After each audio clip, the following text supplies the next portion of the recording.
ಉಮ್ಮೀದ್ ವ್ಯಸನ ಮುಕ್ತ ಚಿಕಿತ್ಸಾ ಕೇಂದ್ರದ ಮೇಲೆ ಪಾಕಿಸ್ತಾನ್ ಮಾರ್ಚ್ 16ರಂದು ದಾಳಿಯನ್ನ ನಡೆಸಿದೆ ಎನ್ನಲಾದಂತಹ ವೈಮಾನಿಕ ದಾಳಿಯನ್ನ ಈಗ ಭಾರತ ತೀವ್ರವಾಗಿ ಖಂಡಿಸಿದೆ.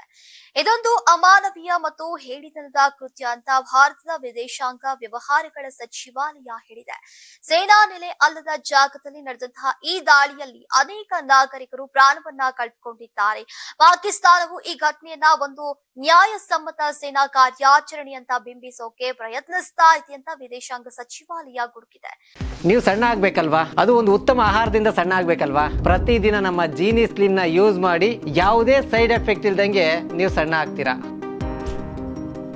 ವಿದೇಶಾಂಗ ಸಚಿವಾಲಯದ ಹೇಳಿಕೆಯಲ್ಲಿ ಪಾಕಿಸ್ತಾನ ನಡೆಸಿದಂತಹ ಅಮಾನವೀಯ ವೈಮಾನಿಕ ದಾಳಿಯನ್ನ ಭಾರತ ಖಂಡಿಸ್ತಾ ಇದೆ.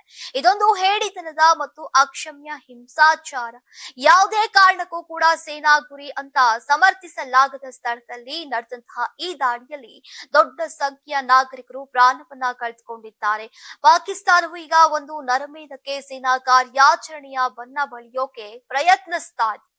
ಪಾಕಿಸ್ತಾನದ ಈ ಘೋರ ಆಕ್ರಮಣಕಾರಿ ಕೃತ್ಯವು ಅಫ್ಘಾನಿಸ್ತಾನದ ಸಾರ್ವಭೌಮತ್ವದ ಮೇಲಿನ ಸ್ಪಷ್ಟ ಹಲ್ಲೆಯಾಗಿದೆ ಮತ್ತು ಪ್ರಾದೇಶಿಕ ಶಾಂತಿ ಹಾಗೂ ಸ್ಥಿರತೆಗೆ ನೇರ ಬೆದರಿಕೆಯಾಗಿದೆ. ಇದು ಪಾಕಿಸ್ತಾನದ ಅಜಾಗರೂಕ ನಡವಳಿಕೆ ಮತ್ತು ತನ್ನ ಆಂತರಿಕ ವೈಫಲ್ಯಗಳನ್ನ ಗಡಿಯಾಚೆಗಿನ ಹಿಂಸಾಚಾರದ ಮೂಲಕ ಮುಚ್ಚಿಹಾಕುವ ಹತಾಶ ಪ್ರಯತ್ನಗಳನ್ನ ಪ್ರತಿಬಿಂಬಿಸ್ತಾ ಇದೆ. ಇನ್ನು ವಿಶ್ವದಾದ್ಯಂತ ಮುಸ್ಲಿಂ ಸಮುದಾಯಗಳು ಶಾಂತಿ, ಚಿಂತನೆ ಮತ್ತು ಕರುಣೆಯ ಮಾಸವಾಗಿ ಈಗ ಆಚರಿಸಿರುವಂತಹ ಪವಿತ್ರ ರಂಜಾನ್ ತಿಂಗಳಲ್ಲೂ ಕೂಡ ಈ ದಾಳಿ ನಡೆದಿರೋದು ಈಗ ಮತ್ತಷ್ಟು ಖಂಡನೀಯ. ಆಸ್ಪತ್ರೆ ಮತ್ತು ಅದರ ರೋಗಿಗಳನ್ನ ಉದ್ದೇಶಪೂರ್ವಕವಾಗಿ ಗುರಿಯಾಗಿಸುವುದನ್ನ ಈಗ ಯಾವುದೇ ಧರ್ಮ, ಯಾವುದೇ ಕಾನೂನು ಮತ್ತು ಯಾವುದೇ ನೈತಿಕತೆ ಸಮರ್ಥಿಸೋಕೆ ಸಾಧ್ಯವಿಲ್ಲ ಅಂತ ಭಾರತ ತನ್ನ ಹೇಳಿಕೆಯಲ್ಲಿ ವಿವರಿಸಿದೆ. ಇನ್ನು ಅಂತಾರಾಷ್ಟ್ರೀಯ ಸಮುದಾಯವು ಈ ಕ್ರಿಮಿನಲ್ ಕೃತ್ಯದ ಅಪರಾಧಿಗಳನ್ನ ಹೊಣೆಗಾರರನ್ನಾಗಿ ಮಾಡಬೇಕು ಮತ್ತು ಅಫ್ಘಾನಿಸ್ತಾನದಲ್ಲಿ ಈಗ ಪಾಕಿಸ್ತಾನವು ನಾಗರಿಕರನ್ನ ಗುರಿಯಾಗಿಸುವುದನ್ನ ತಕ್ಷಣವೇ ನಿಲ್ಲಿಸುವುದನ್ನ ಖಚಿತಪಡಿಸಿಕೊಳ್ಳಬೇಕು. ಈ ದುರಂತದಲ್ಲಿ ಮೃತಪಟ್ಟವರ ಕುಟುಂಬಗಳಿಗೆ ಭಾರತವು ತೀವ್ರ ಸಂತಾಪವನ್ನ ಸೂಚಿಸುತ್ತೆ.